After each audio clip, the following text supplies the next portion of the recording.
Hola, buenas tardes. Bienvenidos a todos ustedes a esta tercera conferencia del quinto ciclo de actualidad arqueológica en España.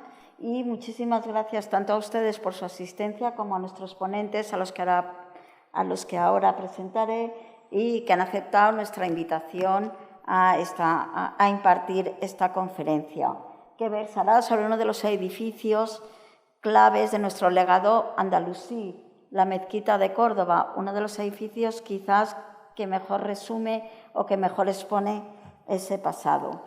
Para ello van a estar aquí acompañándonos en representación, como ellos mismos me acaban de comentar, de un amplio equipo que trabaja por ello, por esta mezquita, Raimundo Francisco Ortiz Urbano, arqueólogo del Cabildo, y Sebastián Herrero Romero, que forma parte del plan director de la Mezquita Catedral de Córdoba. En primer lugar, Francisco Raimundo Ortiz Urbano, que es licenciado en Geografía e Historia en la especialidad de Prehistoria y Arqueología de la Universidad de Sevilla y doctor por la Universidad de Córdoba, especializado en Arqueología de la Arquitectura y en Gestión de Datos Arqueológicos mediante el uso de aplicaciones informáticas.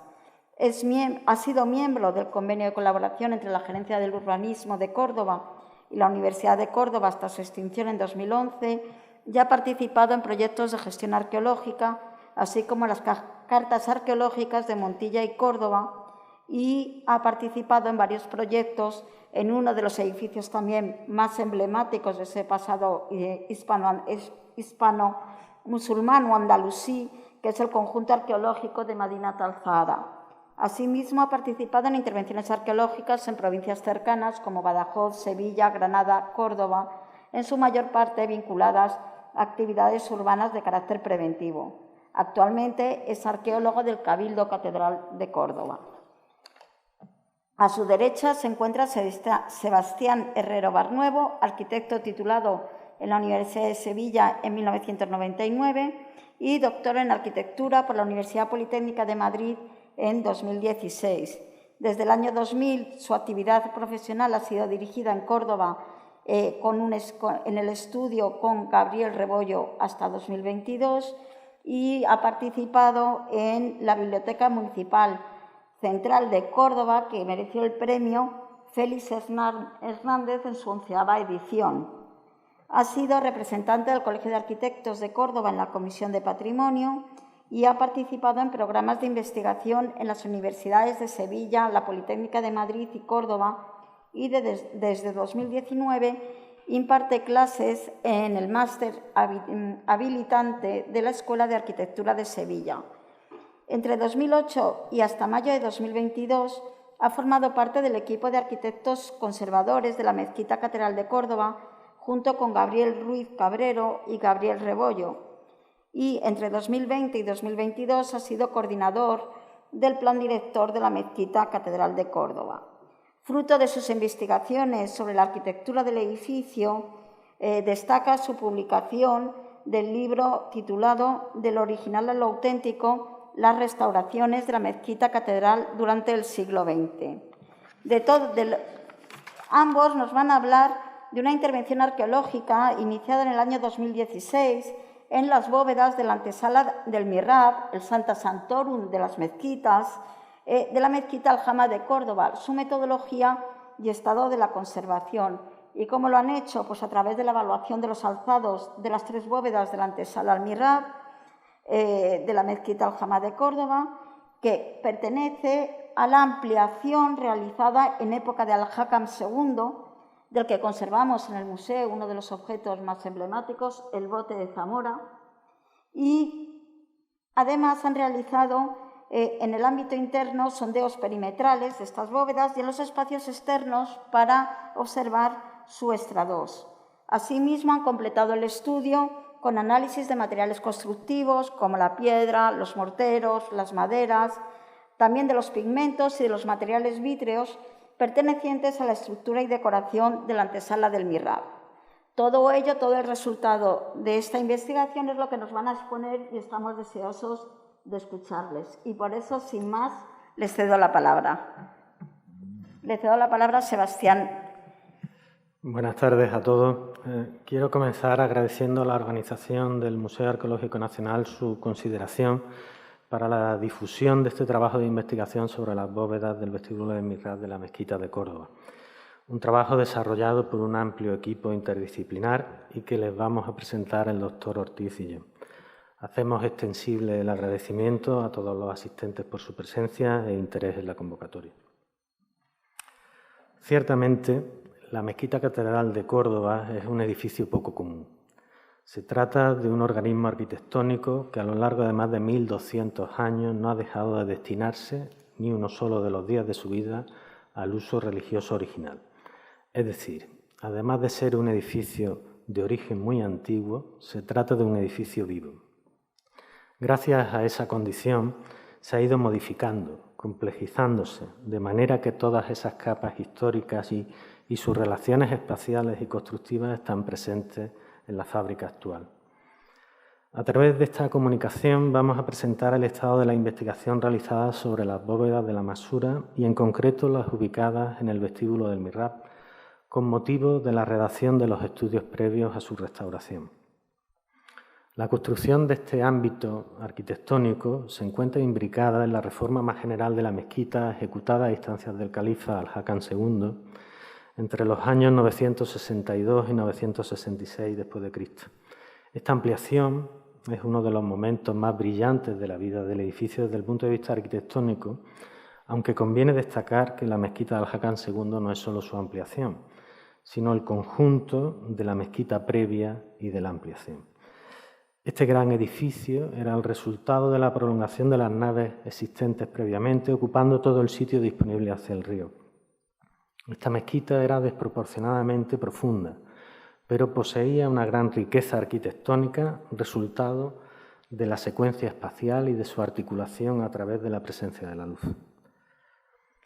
Las tres naves centrales de la ampliación se destinaron a la Masura, ocupando por tanto el espacio entre la quibla de Abderramán II y el vestíbulo del nuevo Mihrab. Este ámbito quedaba determinado por la presencia de lucernarios que marcaban el ingreso en la ampliación y el muro de quibla, permitiendo por tanto que la luz construyese los límites de la Masura. Sin duda, esta pieza arquitectónica de la que vamos a hablar es el resultado del ambicioso programa político y religioso del califa y en su complejidad y riqueza de soluciones constructivas se erige como uno de los momentos cumbres de la arquitectura hispano-musulmana. Rafael Moneo, al hablar de este edificio, nos recuerda siempre que el cambio, la continua intervención es el signo de la arquitectura.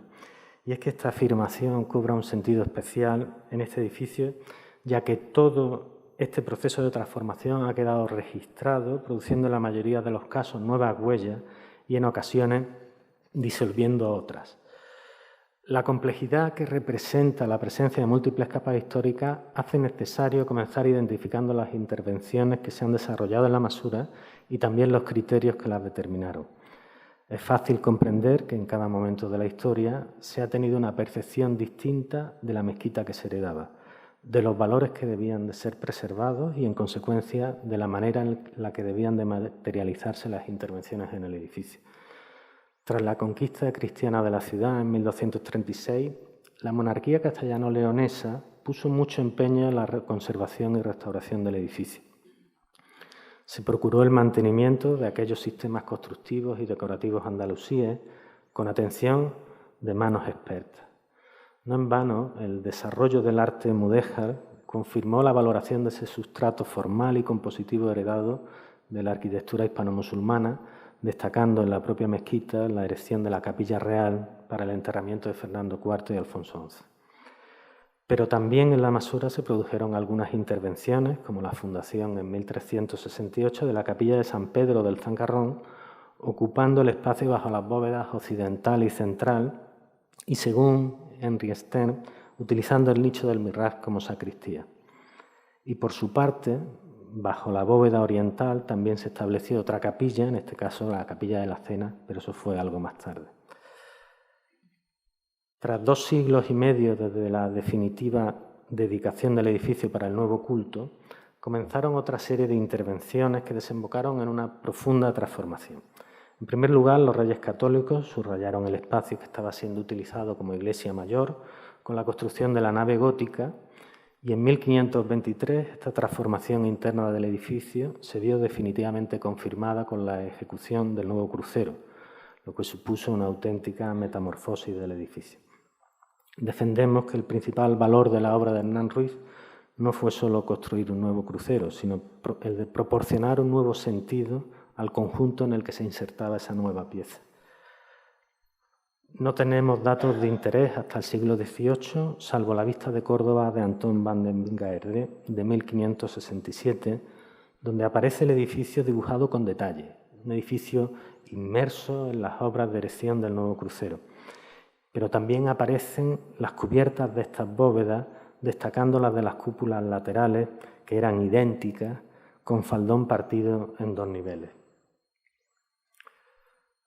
De la misma manera que el Renacimiento supuso la nueva valoración del mundo clásico, el siglo XVIII trajo una revisión crítica del pasado.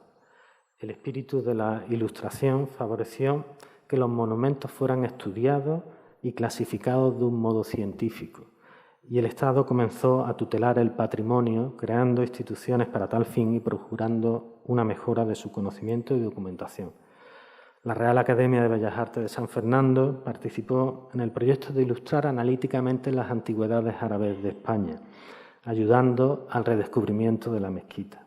Hermosilla, Villanueva y Arnal realizaron entre 1766 y 67 los levantamientos de dichas antigüedades tanto en Córdoba como en Granada, cuya publicación ofreció una visión inédita de esta arquitectura. La mezquita de Córdoba fue uno de los monumentos que atrajo una mayor atención de los viajeros ingleses y franceses a finales del siglo XVIII y a lo largo del XIX. Y este interés se tradujo en su aparición en numerosas publicaciones que, aprovechando el desarrollo de la litografía, acrecentaron una visión romántica del edificio. Esta visión alimentó la búsqueda del pasado hispano-musulmán y la recuperación de ese original que se encontraba bajo la blanca y homogénea transformación barroca. Debido al abandono de la capilla de San Pedro por parte de sus patronos, el Cabildo de la Catedral decidió en 1771 que el arquitecto francés Baltasar de Bretón la reparase ante el grave estado de deterioro que amenazaba su ruina. En opinión de Enrique Romero de Torres, los trabajos de consolidación debieron de empezar por la reparación de su bóveda y se extenderían a las cúpulas nervadas de las estancias colaterales. En el acuerdo del Cabildo por el que se aprobaba la ejecución de la obra, se reconocía, y cito literal, la necesidad de actuar sin que se alterase cosa alguna de la construcción y arquitectura de la expresada capilla. Es decir, el hecho de que este criterio quedara por escrito en las actas capitulares expresa claramente la percepción de esta capilla como un elemento reseñable que debía de ser conservado. Existe también otra obra de refuerzo muy importante en el cerramiento exterior de la bóveda oriental, que probablemente estuvo relacionada con la reparación de Bretón. La nueva planta a nivel de celosías que se ha dibujado nos permite reconocerla. Se trata de un engrosamiento del muro de cerramiento de la linterna oriental, cuya finalización está fechada en 1798, según expresa el grafiti que vemos, y que fue obra de Ignacio Tomás, según hemos podido descubrir, arquitecto académico que estuvo al cargo de las labores de restauración durante esa década. La construcción de este refuerzo sin completar el perímetro del cerramiento debió de llevar aparejado el montaje de una nueva cubierta y provocaría su ejecución con un único faldón, modificando la solución de dos faldones que mostraba el grabado de Wingaerde y que aún persiste en la bóveda occidental. Recientemente se han cumplido 2 siglos de la siguiente intervención, una intervención promovida por el obispo Pedro Antonio de Trevilla, que supuso una restauración pionera en España. En 1815, Trevilla ordenó la recuperación de la capilla de San Pedro, es decir, del espacio bajo las bóvedas central y occidental del vestíbulo del Mirral. El arquitecto Nicolás Duroni se ocupó de las cuestiones relativas a la construcción, mientras que Patricio Furriel, organista de la catedral, restauró la decoración y en especial los mosaicos bajo estas bóvedas. Furriel completó las pérdidas utilizando teselas diferentes a las originales, pero también introduciendo un lenguaje diferenciado, lo que permite la identificación de los restaurados a la vez que se consigue la recomposición de la unidad artística del paramento, adelantando un concepto sobre el que gravitará la evolución de la disciplina de la restauración en el siguiente siglo y medio. Existen datos en el archivo de la catedral que nos permiten afirmar que la operación patrocinada por Trevilla incluyó también la intervención en cubiertas. Conviene recordar que el siglo XIX en España fue un periodo con intensos cambios sociales, políticos y económicos a los que se sumaron las desamortizaciones de los bienes de la Iglesia. Como consecuencia, el Estado se responsabilizó de la custodia del patrimonio religioso y civil a través de instituciones especializadas como la Comisión de Monumentos, y también aparecieron unas primeras disposiciones normativas que exigían que todas las intervenciones respetasen el pensamiento primitivo, procurando que las partes antiguas y modernas se asemejasen. Pues bien, entre 1864 y 68, el obispo Juan Alfonso de Alburquerque realizó nuevos trabajos tendentes a la recuperación del original al retirar el lucido de cal que ocultaba el cromatismo de los arcos. Vemos en la imagen de la derecha la imagen de la nave central de la ampliación de Al-Hakan II una vez restaurada. Conviene comentar que este fue un proceso que se dilató durante varias décadas, pero que comenzó precisamente aquí en la Masura. Hemos podido conocer otra intervención desarrollada en este ámbito, en este caso por el exterior, a cargo del arquitecto Luque Louvian, quien reparó de nuevo la cubierta de la Capilla de la Cena en 1860, manteniendo esa configuración con un único faldón, como demuestran grabados posteriores a la obra. Y también conviene destacar la labor de otro obispo, de Fray Ceferino González, quien incluso dictó unas normas en 1880 para la ejecución de obras en la diócesis con mención expresa a la obra de Arcis de Camus, que era un notable representante de la arqueología francesa de ese momento. Y en ella se defendía que no se alterase ni violentase el carácter del monumento, dejándolo de tal manera que no se distinguiera lo nuevo del original, lo que confirma la asunción de los criterios vigentes en ese momento. Entre 1879 y el 81 se llevaron a cabo trabajos de gran intensidad de la reparación de cubiertas, entre las que se encontraban los espacios que conforman la planta alta del Sabbat, como demuestran las imágenes, y estos trabajos fueron dirigidos por el arquitecto diocesano Felipe Sáez de Baranda. Parece claro que el edificio despertaba una especial sensibilidad y un creciente deseo de continuar la recuperación de su pasado, tanto en los miembros más destacados de la Iglesia como entre los eruditos locales, pero no había fondos para ello. Sin embargo, en 1883, la catedral fue declarada Monumento Nacional Histórico-Artístico y 4 años más tarde, Ricardo Velázquez Bosco fue nombrado arquitecto encargado de la conservación del edificio. Hechos ambos de gran trascendencia, ya que permitieron una atención especializada acompañada de las dotaciones presupuestarias necesarias. Con Velázquez Bosco se prosiguió ese proceso orientado a la recuperación de la imagen original, pero esta vez con el apoyo de una sistemática intervención arqueológica.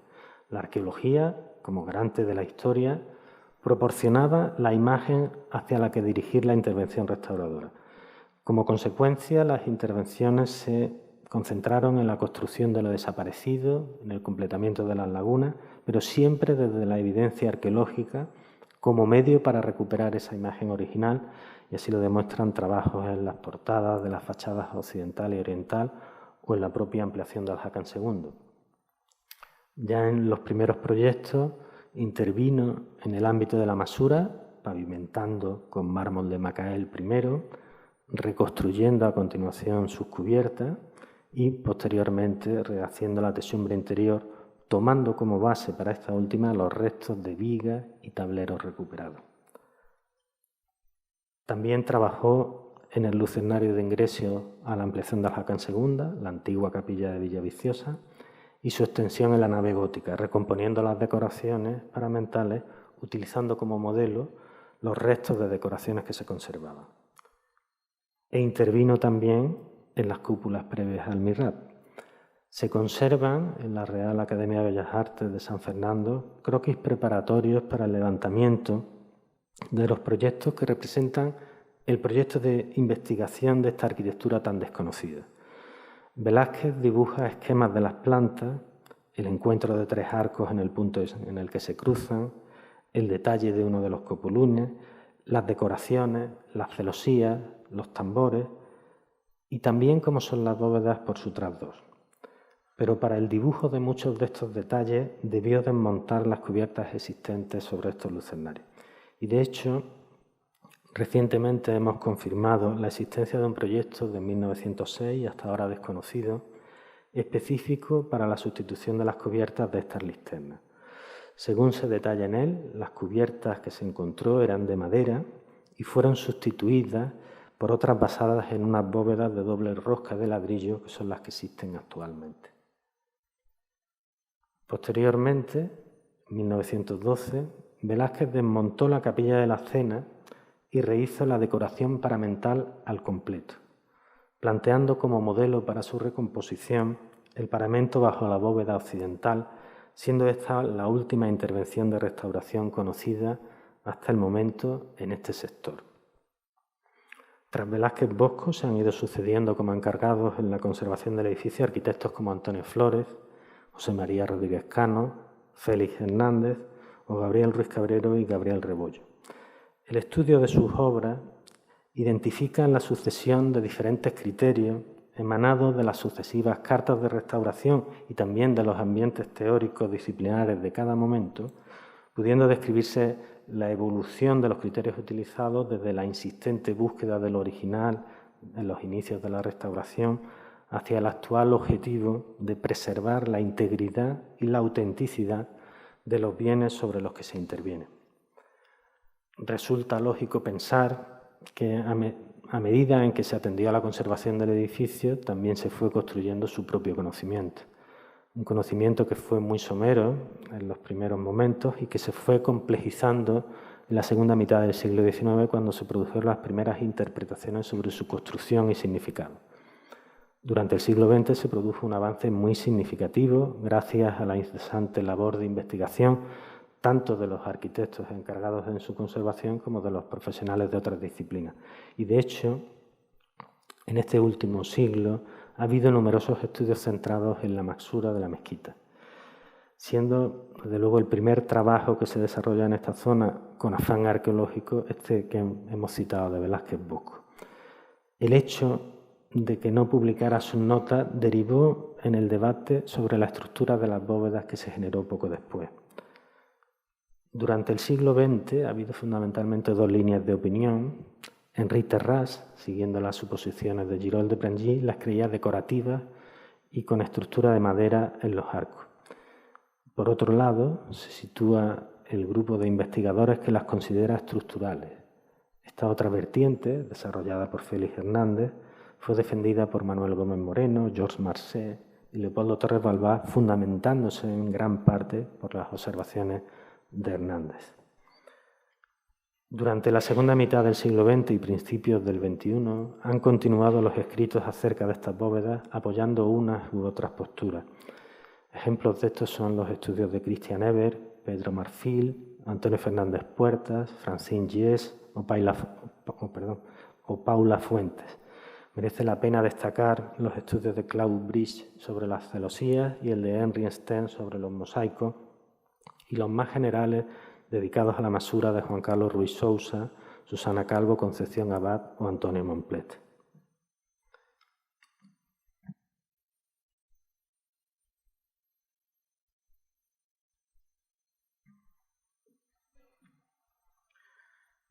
Conviene destacar que han existido pocos trabajos de investigación en campo sobre estas bóvedas de la masura, y los que ha habido han sido parciales en cuanto a extensión y campo de análisis. El último fue el desarrollado por Pedro Marfil en 1999 con motivo de la instalación de un cerramiento para la protección de las linternas. En el año 2016 se iniciaron unos estudios previos que deben servir de base para la futura restauración de este ámbito arquitectónico. Tras unos pequeños desprendimientos fruto de la humedad, la Junta de Andalucía instó al Cabildo Catedral para que procediese a la preparación de un proyecto y por ese motivo se comenzó con la realización de estos estudios previos, cuyas conclusiones ahora se presentan.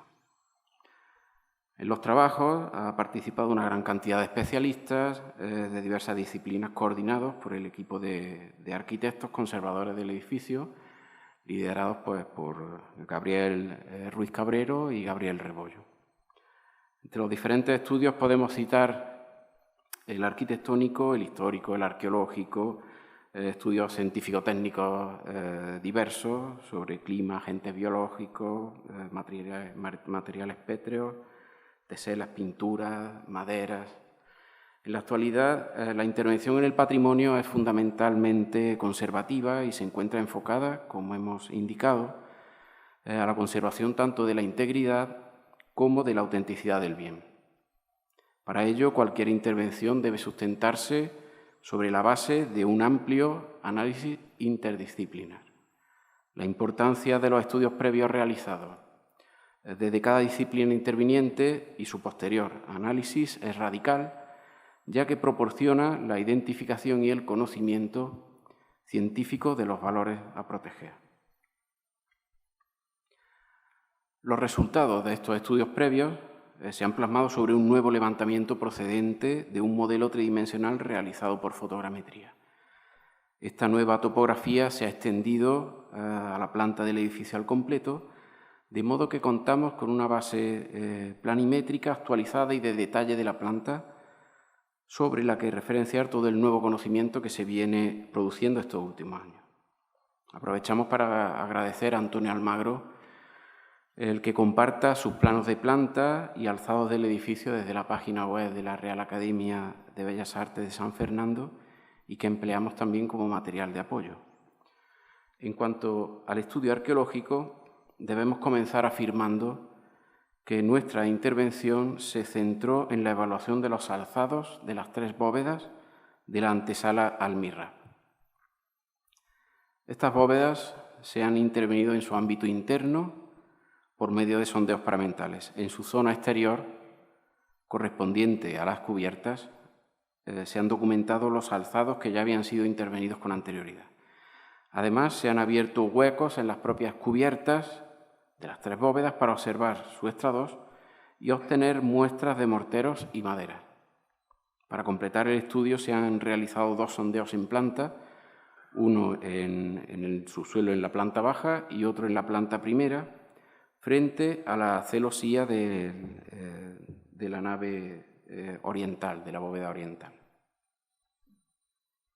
y que correspondería con esa primera planta del Sabat. El Sabat es un corredor que existía entre la propia mezquita y el Alcázar islámico, que no sé si conocen Córdoba, pero está justo enfrente.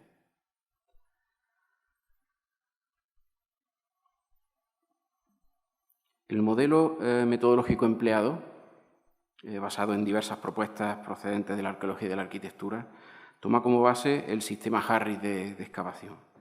La similitud de este sistema de trabajo con los métodos propiamente dichos de la arqueología y su consideración integral del edificio, aunando alzado y subsuelo, han sido las claves para seguir este método como modelo.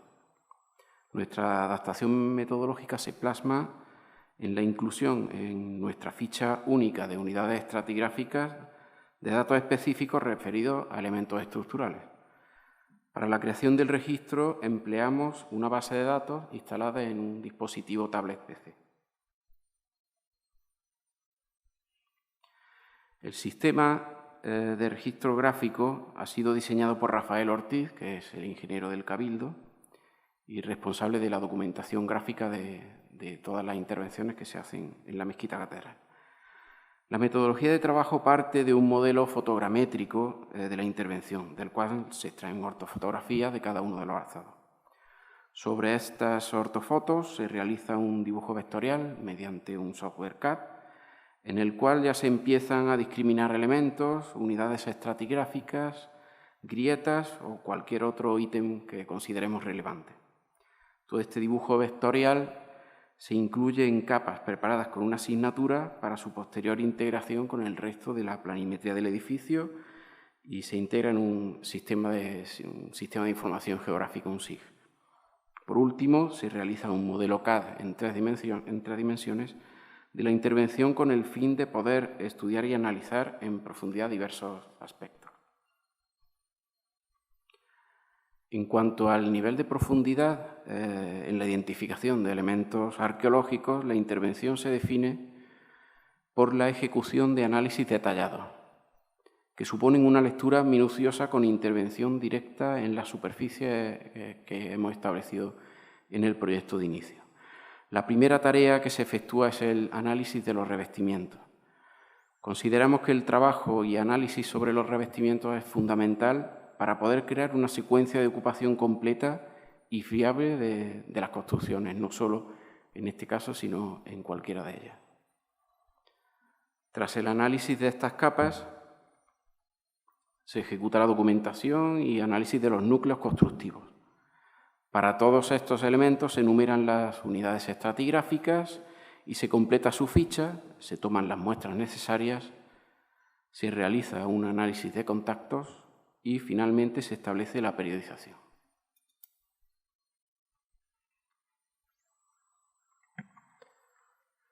Las bóvedas del vestíbulo del mihrab cubren los espacios junto a la quibla correspondientes a las naves central y a sus contiguas. Estos espacios son de planta cuadrada en el caso de los laterales, mientras que el central es rectangular debido al mayor ancho de la nave. Sobre la cornisa que rematan los cuerpos inferiores arrancan unos tambores octogonales con ayuda de unas trompas colocadas en sus ángulos. A partir de estos tambores se generan las bóvedas. Debemos de destacar que se trata de una familia de bóvedas que ofrecen diferentes soluciones para cubrir un espacio. Todas ellas proponen dicha cubrición a través de un conjunto de arcos que se cruzan en el espacio evitando el centro, y ese centro se cubre con una pequeña cúpula. En la bóveda central, los arcos vistos en planta conforman dos cuadrados superpuestos girados 45 grados, cada uno de ellos girados a su vez 30 grados con respecto a la planta cuadrada de la base. Al entrecruzarse, da como resultado el dibujo de una estrella de 8 puntas y en su interior definen otro octógono de menor tamaño sobre el que se dispone la cúpula. Estos arcos son sobresalientes del intradós de la bóveda y tienen sección cuadrangular. Por su parte, las bóvedas laterales presentan un diseño similar en el que 4 arcos se sitúan en paralelo a los lados del espacio al que cubren y los otros 4 en ángulos de 45 grados con respecto a esto, de lo que resulta que los arcos quedan emparejados 2 a 2, resultando igualmente en su interior un octógono.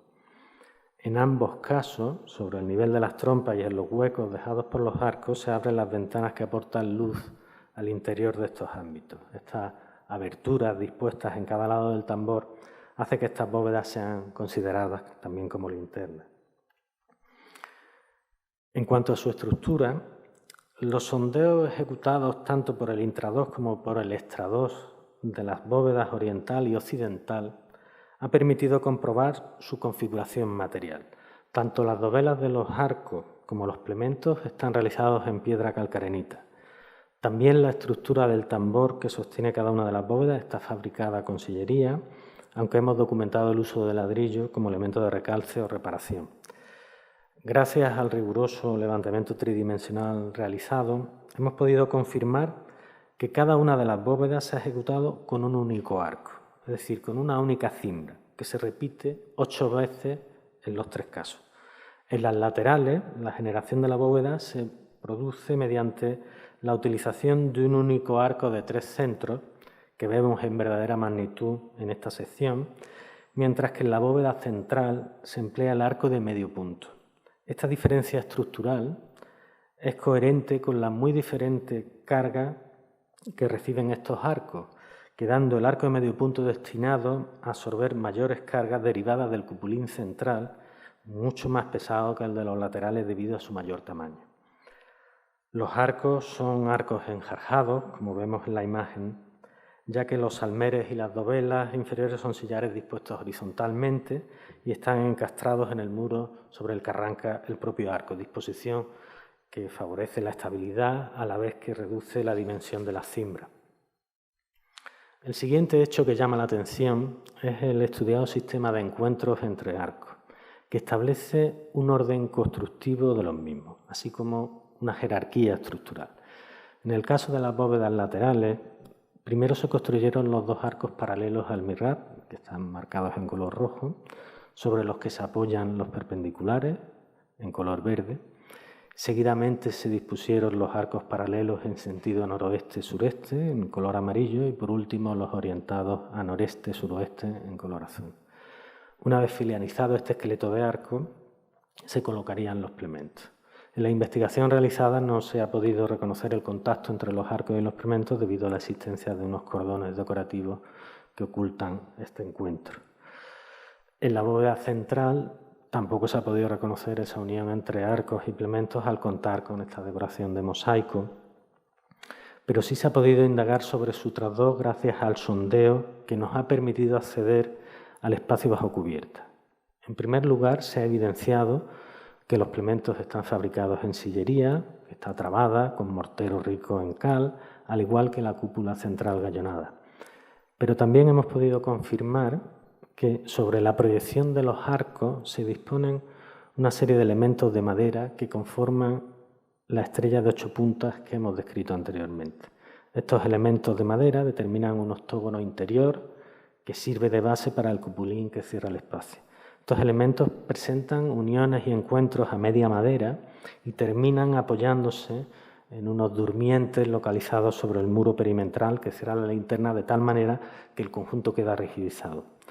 El estudio dendrocronológico ha confirmado que estas maderas tienen el mismo origen que los restos de la techumbre original, por lo que se ha podido confirmar que esta solución mixta piedra-madera es una solución califal. El funcho perimetral tiene otros 2 cercos sobrepuestos en su parte superior, solidarizados mediante unas grapas metálicas que abrazan los 3 anillos. Una solución muy inteligente para evitar que el deterioro de los encuentros de los elementos de la madera original arruinase la solución constructiva. Sabemos que Nicolás Duroni intervino en sus cubiertas en 1832 sin que haya datos concluyentes para asignar la autoría de este refuerzo, pero sí podemos determinar que está relacionado con un recrecido de ladrillo del tambor y que a su vez la bóveda de ladrillo que sirve de soporte a la cubierta asienta sobre este refuerzo. Esta bóveda de doble rosca de ladrillo que forma el tablero sobre el que está colocada la teja actualmente fue obra, como he comentado anteriormente, de Velázquez Bosco, quien en 1906 redactó un proyecto para sustituir esas estructuras de madera que él se encuentra por esta solución ignífuga. Por lo tanto, entre ambas fechas debió realizarse este refuerzo. En cualquier caso, la estructura de madera original tiene un interés superlativo, puesto que se encuentra, en primer lugar, imbricada con la piedra, aportando una referencia geométrica en el trasdós, aportando estabilidad al conjunto y una cierta capacidad de trabajo a tracción.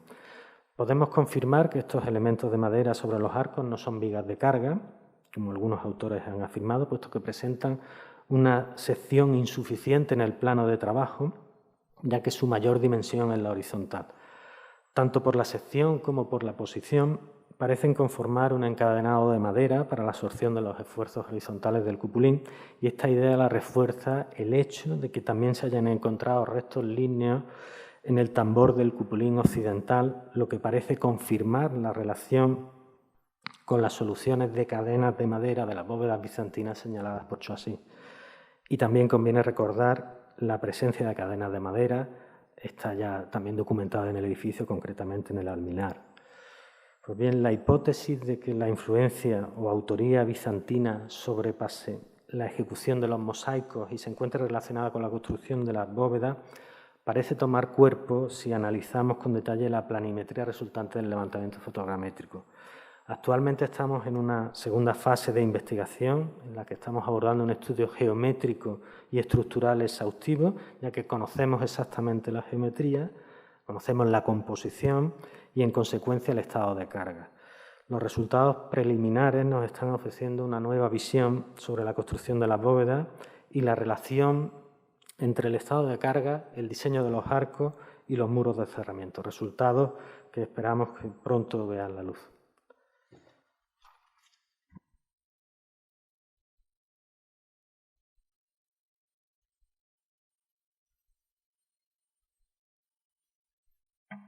Los revestimientos se han documentado principalmente en las bóvedas occidental y central, ya que la bóveda oriental presenta una alteración mucho mayor con una casi total ausencia de elementos pertenecientes al momento de construcción.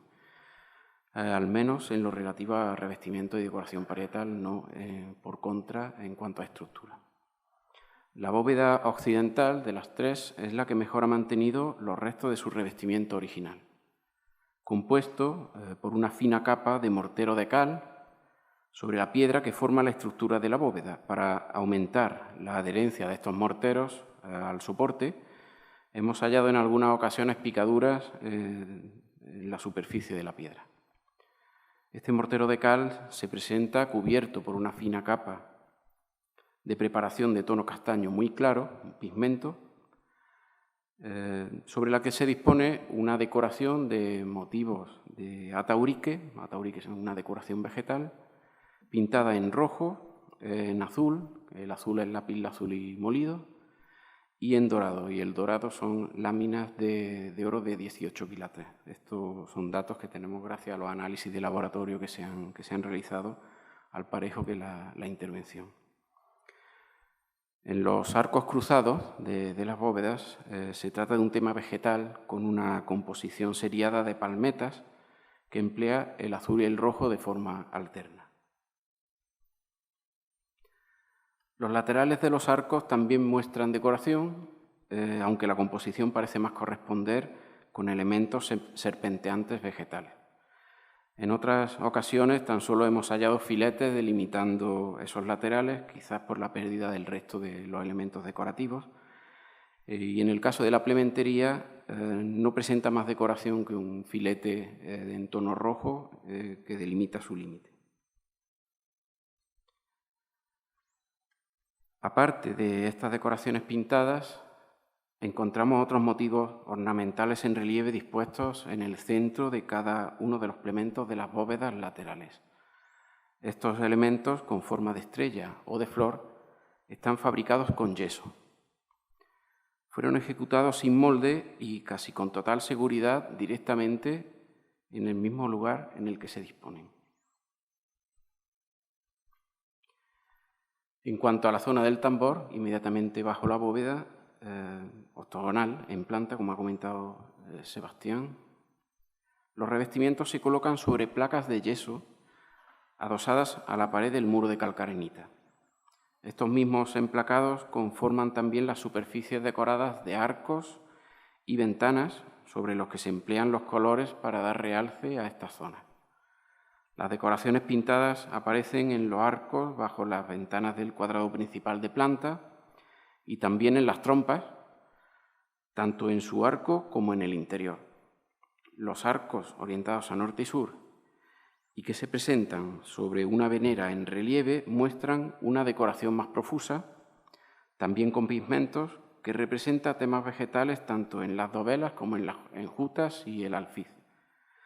Los motivos que muestran son similares a los que podemos observar en los alzados de las puertas exteriores, con roleos en las enjutas y composiciones serpenteantes de hojas en las dovelas y nacelas. En realidad, una de las mayores sorpresas que hemos tenido con esta intervención es que mientras los atauriques se conocen muy bien en Medina Zahara, son prácticamente todos de caliza, en el caso de la Maxura se planteaba que podrían ser de mármol por el interés. Se trata de un edificio central muy importante y lo que hemos visto es que son prácticamente todas, están construidas en yeso, muy decoradas, con materiales muy ricos, pero el fondo es de yeso. La decoración pintada se extiende también por los alzados de los muros que componen la antesala, tanto en las arquerías como en el tambor, Los motivos de Ataurique se repiten, como he comentado antes, los tonos rojo, azul y dorado, mediante la aplicación de láminas de oro, de las cuales aún quedan algunos restos, como se pueden apreciar en la imagen central. El historiador Ibn Hidari, que vivió entre la segunda mitad del siglo XIII y mediados del siglo XIV, cuenta, tomándolo de autores anteriores, que el califa al-Hakam había escrito al rey de los Rum, que son los romanos, los bizantinos, para solicitarle un especialista musivario, a lo que el emperador bizantino contestó enviando a un trabajador especialista, junto con 320 quintales de cubos de mosaico, en realidad de teselas, que son aproximadamente unas 16 toneladas de vidrio. Indica además que el califa puso a su disposición a varios operarios para que le auxiliasen en la labor y aprendiesen de paso el oficio. Esta decoración se inició, como comenta este mismo autor, una vez concluida la construcción de la cúpula del mihrab en junio del 965 y cubrió los frontales del arco del mihrab y las dos estancias laterales, o sea, la puerta del tesoro a izquierda del mihrab y la puerta del Sabat a la derecha. Esta bóveda central, aparte de la propia bóveda central sobre el mihrab, en la zona de la antesala. Esta bóveda central mantiene de su concepción original gran parte del mosaico en un estado de conservación aceptable, bastante aceptable, aunque diversas restauraciones posteriores lo han reparado principalmente con revestimientos pintados.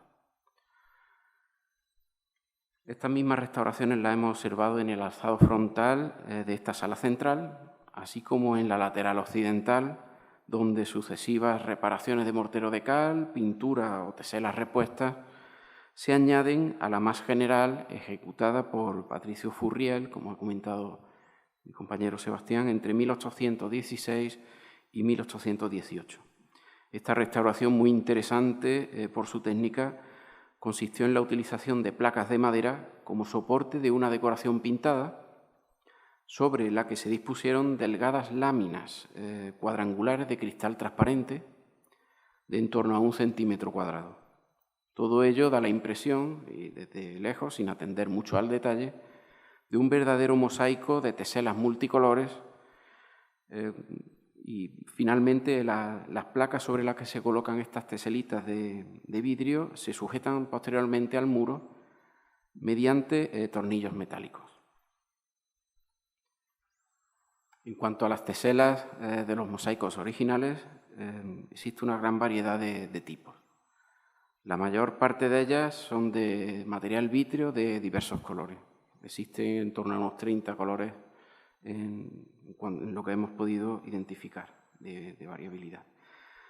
También, aparte de estas que son de un tono simple, también tenemos teselas compuestas, como las teselas doradas, formadas por una base gruesa de vidrio de muy mala calidad, de forma cónica, algo opaca debido a las impurezas de hierro que contiene, sobre la que se apoya una lámina de oro, igual que las que se colocan sobre los muros y los pigmentos, al igual de 18 quilates, muy delgada, de un espesor de poco más de 1 micra, y sobre esta una segunda capa, una segunda lámina de vidrio ya muy fino, transparente y de muy buena calidad.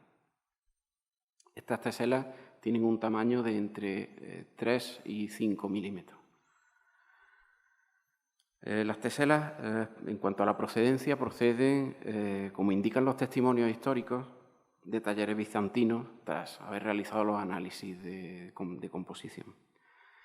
Pero no únicamente, como también nos han indicado estos mismos análisis hechos en laboratorio, que han sido dirigidos por la doctora Auxiliadora Gómez Morón del Instituto Andaluz de Patrimonio Histórico, y que han identificado tres grupos diferentes de teselas.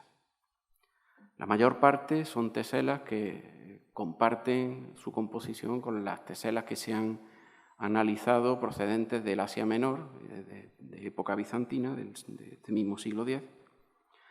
Hay otra parte también pequeña que su análisis y los vincula más con elementos vítreos fabricados en la propia península ibérica, o sea, serían de procedencia local.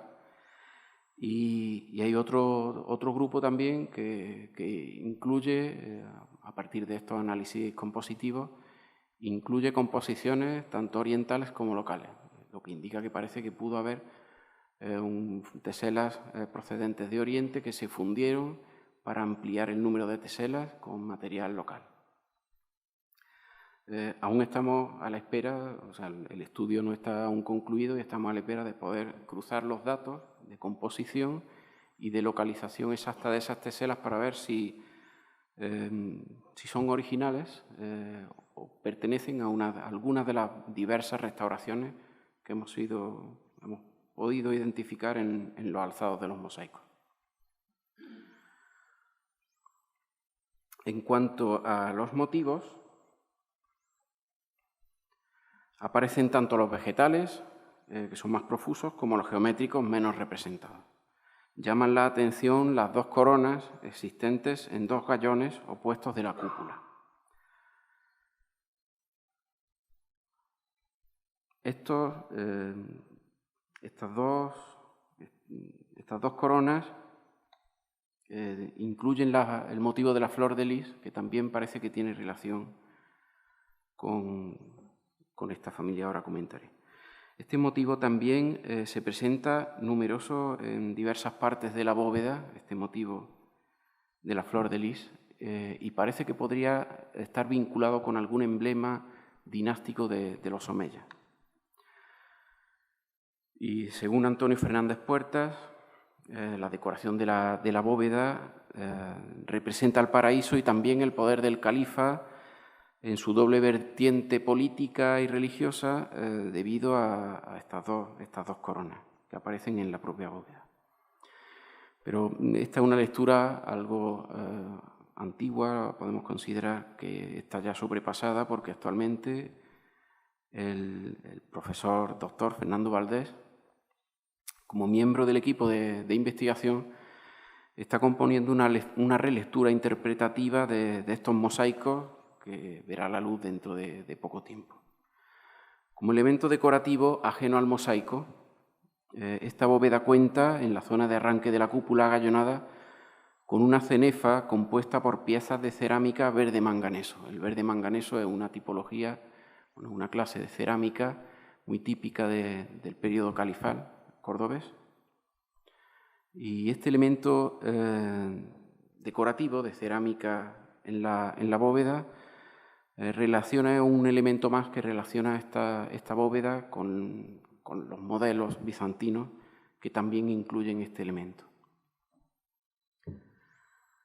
Por otro lado, nos ha llamado la atención la diferencia cualitativa entre varios lienzos de mosaico. Algunos están compuestos cuidando que las teselas sean iguales en dimensiones y en coloración, aparecen muy pegadas unas a otras para evitar que queden huecos excesivos entre ellas, y el dibujo de los motivos presenta más detalle.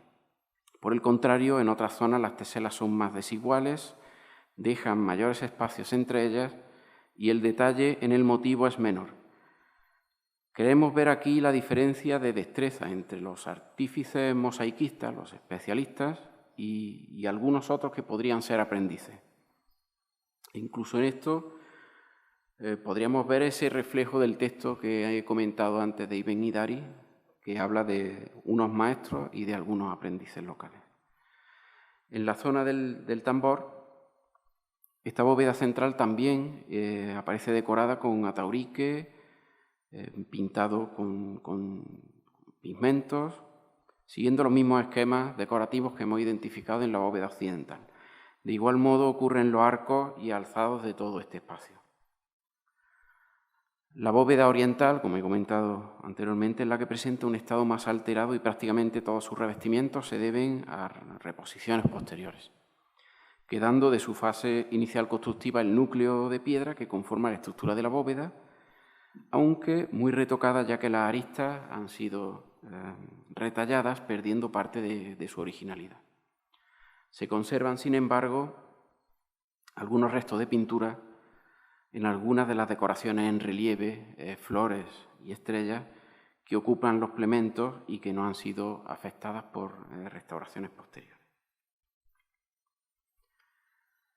En cuanto al origen de estas bóvedas, las primeras conocidas de este tipo son precisamente estas de la mezquita de Córdoba, construidas por Al-Hakam II en el siglo X, de 962 y 965. Si bien numerosos autores han querido buscar un origen en otras partes, como Persia o Armenia, a la luz de los conocimientos actuales no ha aparecido un ejemplo anterior que reproduzca estos mismos modelos en su conjunto. Tampoco tenemos por qué descartar la herencia romana y tardoantigua local, que pudo confluir con influencias mediterráneas de diverso origen, tanto sirio como mesopotámico, persa o bizantino, como hemos venido viendo tanto en la propia estructura como en algunos elementos como el mosaico o esa decoración de cerámica de la bóveda. Todas esas influencias pues, finalmente dan lugar a un elemento único, que son estas propias bóvedas, que no son sino la conjunción magistral de diversos elementos, algunos de los cuales proceden sin duda alguna de Oriente y quizá otros provengan de la propia herencia constructiva local. Aún así, la perfección observada en estas bóvedas hace difícil pensar que fueron prototipos y que no se construyeron ejemplares similares con anterioridad. Actualmente estamos desarrollando estudios complementarios sobre la masura en su conjunto que exceden los límites de la antesala al mihrab. Hemos citado el estudio dimensional y geométrico y otro estructural que están revelando nuevos datos, como la existencia de dos unidades de medida, una para la construcción de las naves y los arcos de soporte hasta la cornisa y otra para las geometrías de las bóvedas, lo que nos habla de dos constructores diferentes, dos equipos diferentes. Esta duplicidad ocurre también en la arquitectura gótica, con constructores de cabeceras y constructores de naves.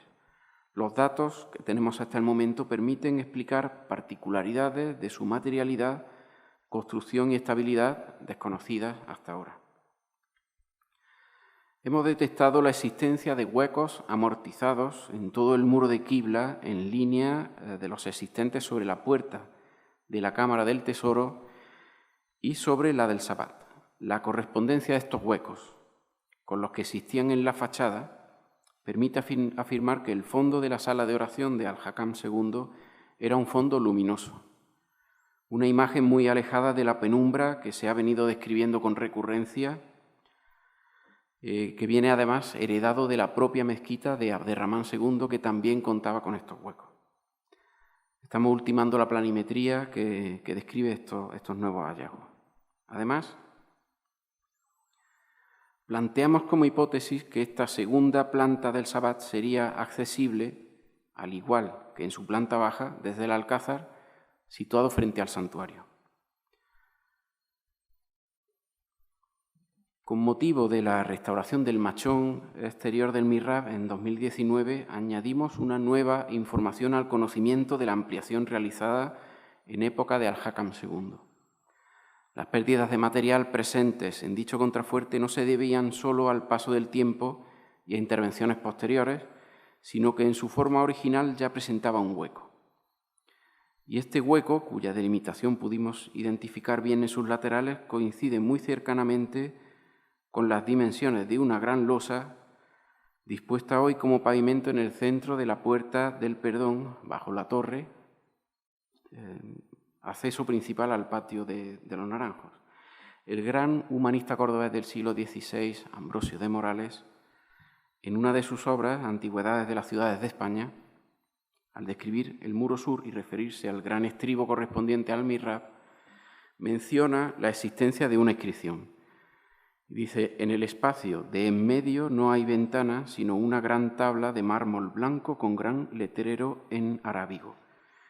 Los historiadores posteriores, de finales ya del siglo XVI, principios del XVII, ya no mencionan la existencia de esta inscripción.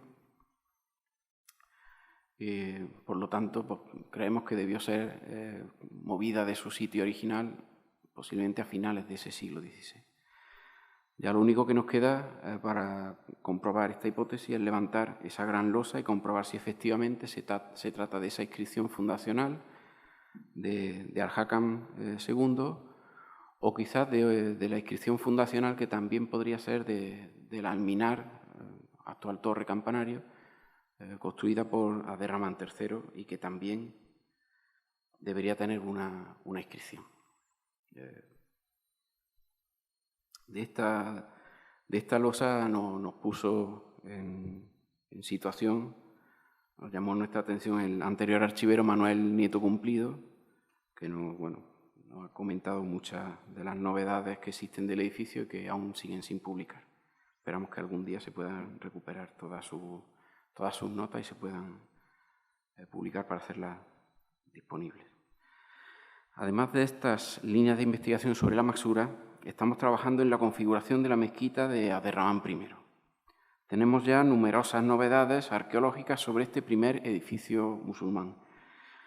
Un muro de cerramiento al patio cuya configuración material ha sido localizada en varios puntos de la fachada, recordemos, amortizada por Abderramán III por el exterior e intervenida por el interior desde el siglo XV por los cristianos, con varias obras de reconstrucción y erección de capillas. Hemos podido documentar esta fachada, localizar la intervención de Félix Hernández de la segunda mitad del siglo XX, al tiempo que hemos descubierto unas pinturas murales muy interesantes. Tenemos datos sobre el pavimento original detectados en la investigación realizada tras el desmontado de la celosía que cerraba el arco de la nave 17. A estas informaciones se añaden los hallazgos relacionados con el shan de esta mezquita fundacional obtenidos durante las excavaciones que se desarrollan actualmente en el Patio de los Naranjos. Las prospecciones de georradar ejecutadas por Cornelius Meyer entre 2016 y 2019 añaden información que va a ser integrada próximamente en los estudios sobre esta primera mezquita. También tenemos datos relevantes sobre las cotas de los canales de recogida de agua en las cubiertas y todo ello nos va a permitir ofrecer una imagen nítida y ciertamente novedosa de esta mezquita de Abderramán I, antecedente de esa ampliación de Al-Hakam II que le hemos venido contando hasta ahora. Muchas gracias.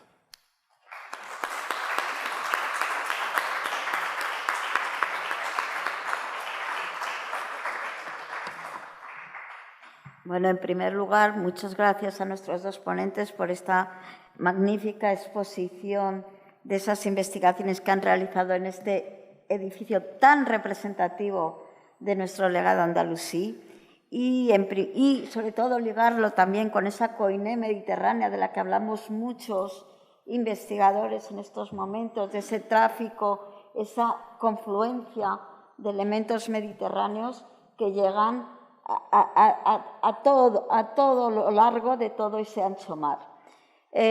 Ahora mismo lo que querría es, si ustedes tienen preguntas, se abre un turno.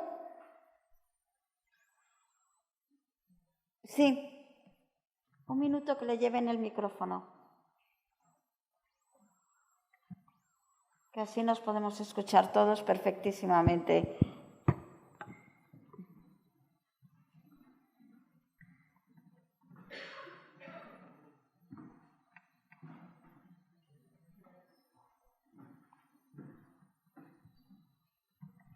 Buenas tardes y muchas gracias por su intervención, que para mí ha sido muy técnica y, por tanto, en algunos momentos un poco difusa, ¿no? O sea, no la he captado del todo. Entonces, quería hacer dos preguntas. La primera es los nervios que configuran las bóvedas, ¿de qué material están hechos? ¿Son de piedra? ¿Son de yeso?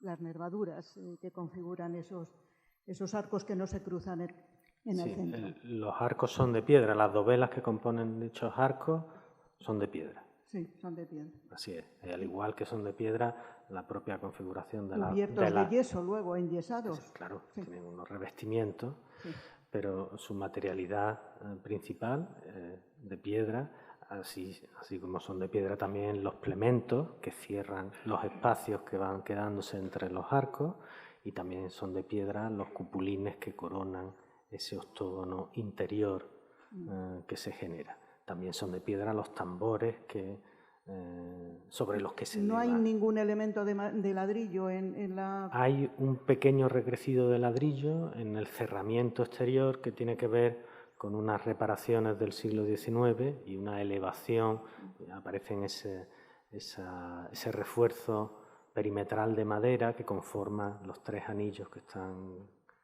cosidos mediante unas grapas metálicas, y eso obliga a la elevación de la linterna central, y ese recrecido sí se hace por el exterior con ladrillo.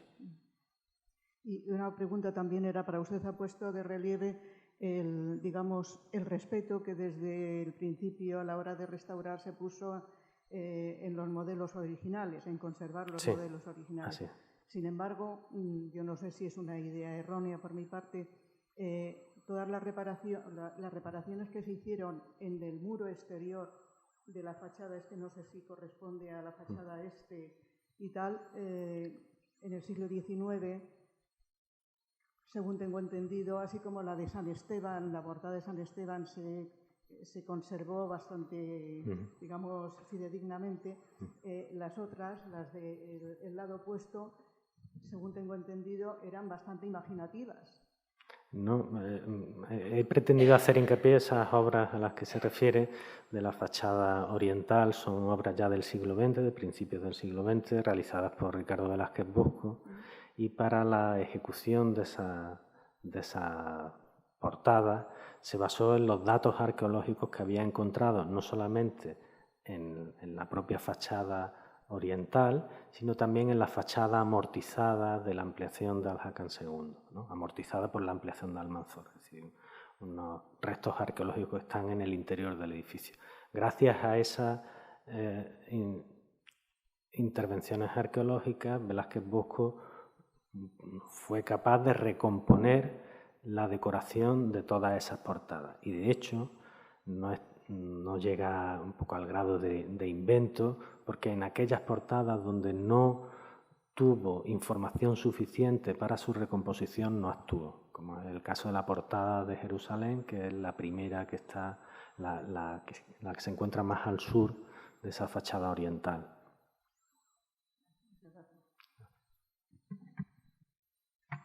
¿Más preguntas?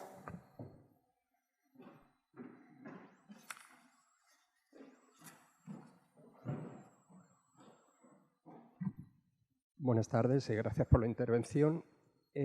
Un detalle nimio, y dentro de toda la gran y excepcional simetría que siempre hay, me ha resultado curioso, en la cúpula central, los 2 cuadrados a 45 grados, lógicamente, pero con una desviación del principal de 30 grados, ¿he entendido? ¿Es alguna solución estructural, un tema de torsión, alguna solución estética o simple casualidad? No, ese giro de 30 grados al que me refería es con respecto al cuadrado que sirve de base para la generación de esa estrella de 8 puntas. Y por lo tanto, con ese giro lo único que se hace es que existe un vértice en el lado sur y en el lado norte de ese cuadrado. Simplemente eso sirve para colocar el octógono dentro del cuadrado. Uno puede colocar un octógono dentro de un cuadrado haciendo que sus lados, 4 de sus lados sean coincidentes con los lados del cuadrado, o bien si gira el octógono, que en este caso está girado 30 grados, pues lo que contacta con el cuadrado de base es un vértice. Es ese el motivo, para marcar básicamente la axialidad de la nave central, que es un tema recurrente en esa mezquita de Alhacán II. Gracias. ¿Más preguntas?